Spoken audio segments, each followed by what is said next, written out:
D'importantes forces de police et des dizaines d'ambulances, Tel Aviv renoue à nouveau avec le terrorisme. Cela s'est passé à 7h30 ce mercredi matin.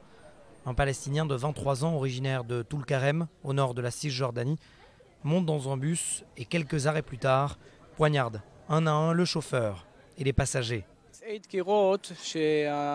Nous avons constaté sur place des blessures au torse, dans le dos, au cou et aussi dans les bras et les jambes. C'était un événement assez grave. Les gens m'ont raconté que les terroristes avaient commencé à poignarder tout le monde dans le bus et certains ont réussi à prendre la fuite.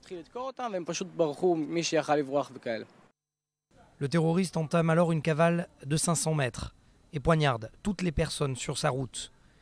Il est alors pris en chasse par ses gardes pénitentiaires qui se trouvaient par hasard sur place. Une course-poursuite qui a duré quelques minutes avant que ce dernier ne soit neutralisé par des tirs en direction des jambes.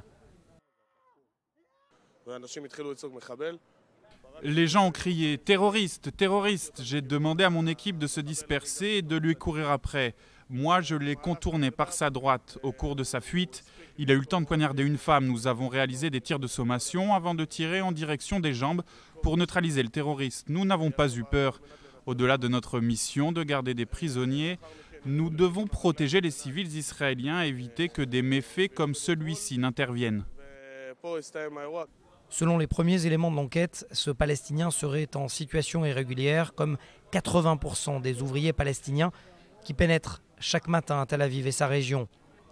Il a déclaré avoir été influencé par la récente opération Bordure Protectrice et les récents heurts autour du mont du Temple pour justifier son acte.